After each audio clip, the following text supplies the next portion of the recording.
Hey, what's going on, guys? It's Bert Ferguson, realtor, coming to you guys from a distressed property because today I'm going to tell you guys what to look for in an investment property.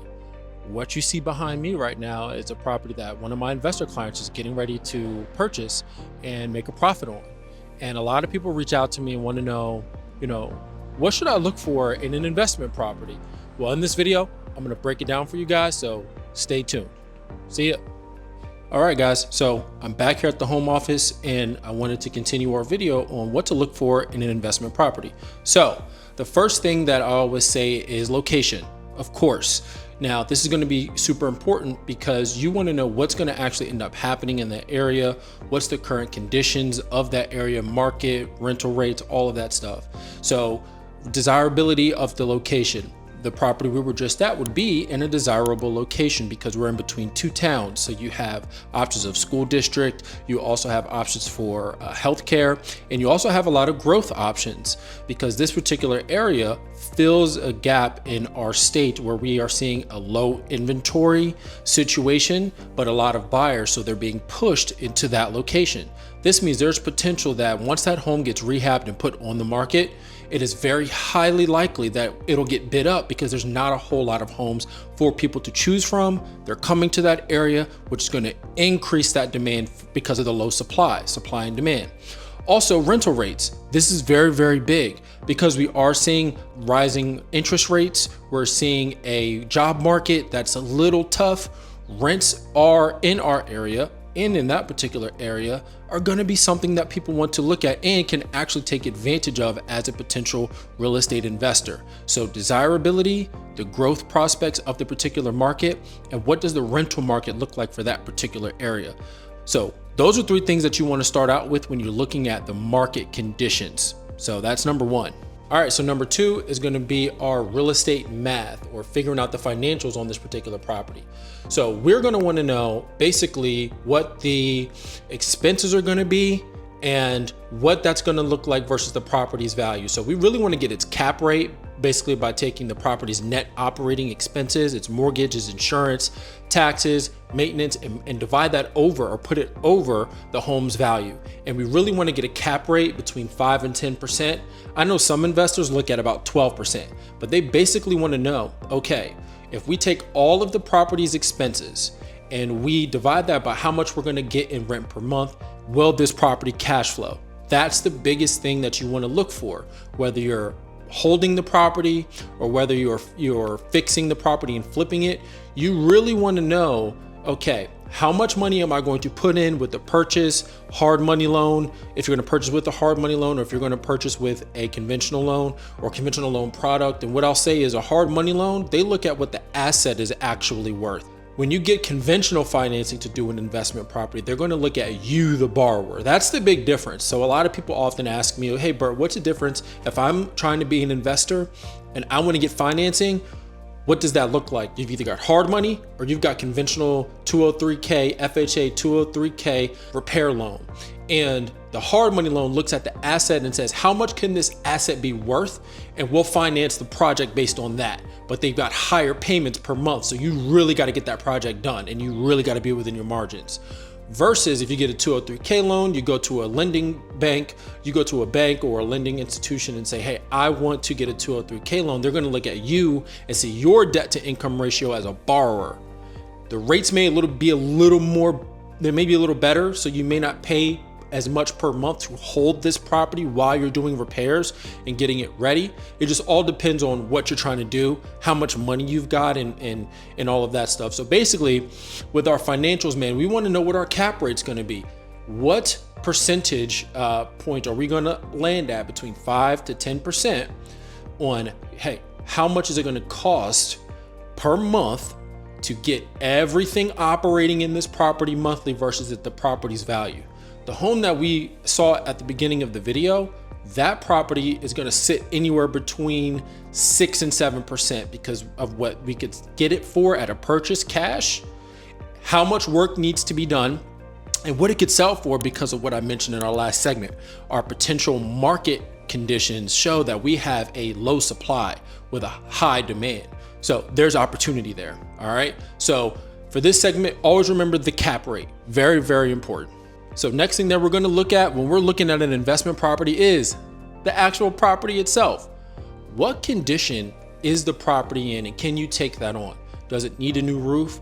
Does the property have a septic and well, electrical issues, foundation issues? Does the property have windows that are knocked out? Does it need lawn maintenance? All of that stuff. You really need to go in, and you can get a contractor to come out with you if you're a realtor.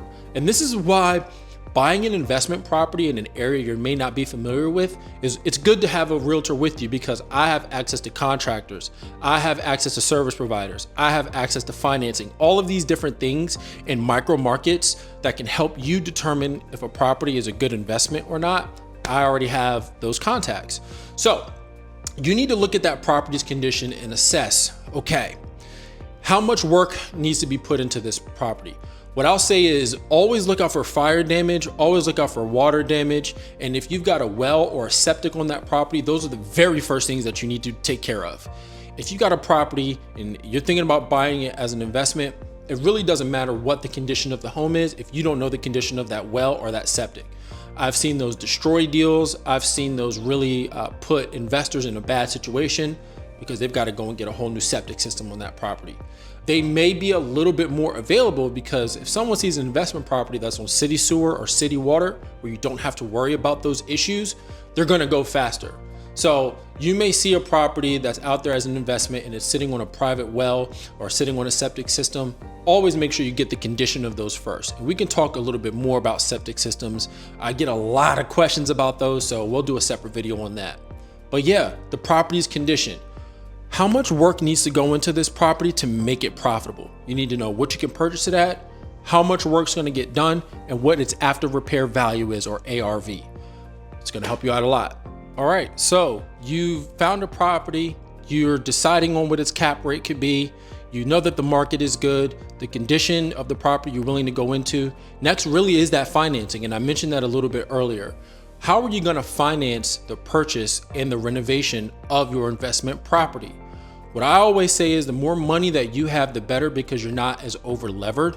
But there are so many different ways where you can attain financing, whether it's local real estate investment groups, where you can come to someone who's got money and can fund your deal.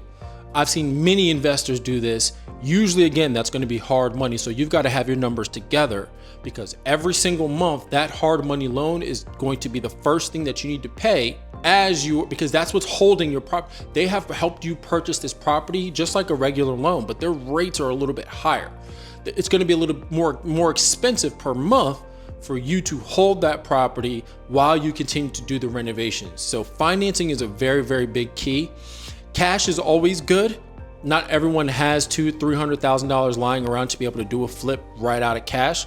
But if you do, that's always great. Reach out to me if you do in the Delaware area want to get some information on financing. But yeah, financing is always important. So you got hard money loan, and then you've also got your conventional financing options where you can go ahead and take another loan out, or you can take a equity line of credit out on another asset that you have to fund your deal. But financing is very important. You want to know how much it's going to cost you while you're running your renovations to own this property until you can get out of it, which is going to be our next segment. All right, your exit strategy. You need to have your exit strategy set up before you really get into investing. And this is one of the biggest things that I've seen with potential investors, is that they don't really know what they want to do. They come to me and say, hey, Bert, I want to invest in real estate. Well, I tell them, well, what do you want to, how are you going to get out? And what I mean by that is, are you going to fix and flip? Are you going to buy and hold? Are you going to hold the note and flip the note? What is going to be your exit strategy? And you want to work backwards from that.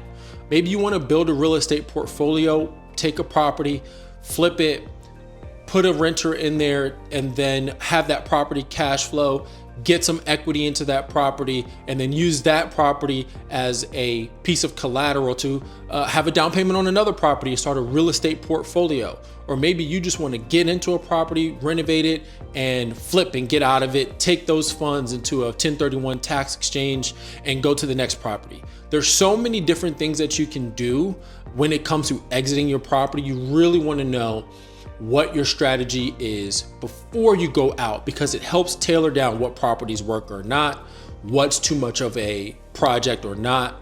what kind of financing you may want, what areas you need to look in. So that's a very big deal, is knowing how you're going to get out of the property and what your exit strategy is going to be.